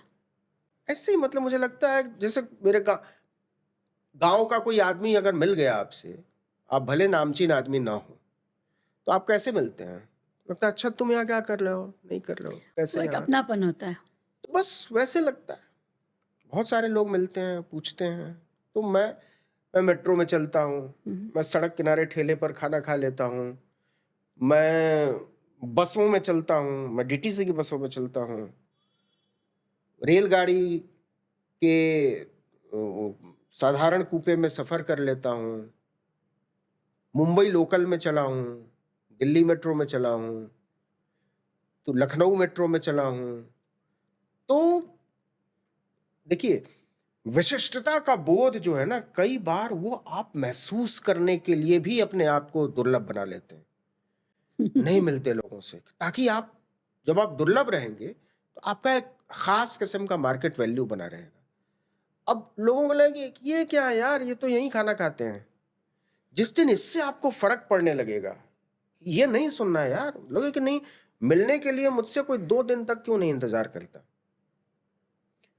अगर इसी में आपको विशिष्टता का बोध होता हो, तो फिर आपको मास कम्युनिकेशन के काम में रहने का कोई हक नहीं है। पत्रकारिता के स्कूलों में पढ़ाया जाता है कि कहीं भी जाओ, खबर करने जाओ, तो पहचान छुपा कर जाओ। लोगों को मत बताओ कि तुम जर्नलिस्ट हो। जैसे ही तुम बताओगे कि तुम जर्नलिस्ट हो, खबर डिस्टॉर्ट हो जाएगी। हुँ, भाई आप देखिए ना, आप कैमरे के बिना बात करिए, लोगों से कैसे बात करते हो। जैसे ही आप कैमरा ऑन करते हैं, वही आदमी कैसे बात कर रहे हैं। हुँ। तो ये फर्क होता है। तो ये मुझे साधारण बने रहने में, लोगों के बीच रहने में, घुलने मिलने में बड़ा मजा आता है, और मैं इसको बरकरार रखूंगा। क्या कहूँ, युवाओं के लिए ये मैसेज है कि जो मीडिया के जो ठोस और ठस दरवाज़े हैं, जो ज़हन है, वहाँ पर अपनी जगह ना ढूँढिए। जो आपको आता है, जहाँ आपका दिल है, दिमाग है, वो काम करिए, दिल से करिए। नवीन कुमार साहब ने ये एक मिसाल कायम की है कि वो बाकी सारे लोग जो आए हैं, वो तो बड़े चेहरावे थे और बड़ा उनका वो था स्टारडम, लेकिन आपने जो किया, बिल्कुल अलग, बिल्कुल जुदा, कमाल। कोई बात बात करके ऐसी जो कहना चाहते हो आप भूल रहे हो? नहीं, मुझे लगता है कि जितने भी लोग सुन रहे हैं या देख रहे हैं, या जहां तक मेरी आवाज पहुंच रही है, आप जिस किसी भी पेशे में हो, जो भी काम करते हो, जिस किसी भी इलाके में रहते हो, महिलाओं को लेकर अपनी सोच बदलिए। हम चाहे जितने भी अपने आप को प्रोग्रेसिव दिखाने की कोशिश कर लें, लेकिन थोड़ा सा मर्द अंदर बचा रह जाता है। उस मर्द को मारने की जरूरत है। क्योंकि मैं मानता हूं कि इस दुनिया में जितनी भी खूबसूरत चीजें हैं, साफ हवा हो, पानी हो, रहने लायक माहौल हो, सुरक्षा हो, खुशबू हो, अच्छा खाना हो, अच्छा पहनना हो, अच्छा मौसम हो, ये सब के सब सिर्फ और सिर्फ औरतों की वजह से बचे हुए हैं। और दुनिया में जितनी भी खराब चीजें हों, गंदगी है, युद्ध है, दुश्मनी है, लड़ाई है, झगड़े हैं, लालच है, लूट है, इन सब के जिम्मेदार केवल और केवल दुनिया के मर्द हैं। तो इसलिए औरतों को लेकर अपना नजरिया बदलिए। आपके आसपास जो भी लड़की रहती है, जो भी औरत रहती है, वो आपकी बहन हो सकती है, माँ हो सकती है, पत्नी हो सकती है, प्रेमिका हो सकती है, दोस्त हो सकती है, उसको भी अपनी ही तरह का एक इंसान भर मानिए, बाकी चीजें वो खुद कर लेगी। तो इतना आपकी नज़र में बराबरी का एहसास हासिल करना उसका ऐसा हक है जो उसको सदियों पहले हासिल होना चाहिए। तो हम मर्द लोग पहले बहुत देर हो चुके हैं, सैकड़ों साल देर हो चुके हैं। तो औरतों को बराबरी की निगाह में लाने में और देरी मत कीजिए, ये मेरी गुजारिश है। Brilliant, personal thanks for that. बहुत अच्छा लगा। सेम हियर शिबा, शुक्रिया आपका इतना लंबा आधा घंटा। धैर्य रखने के लिए। Thank you.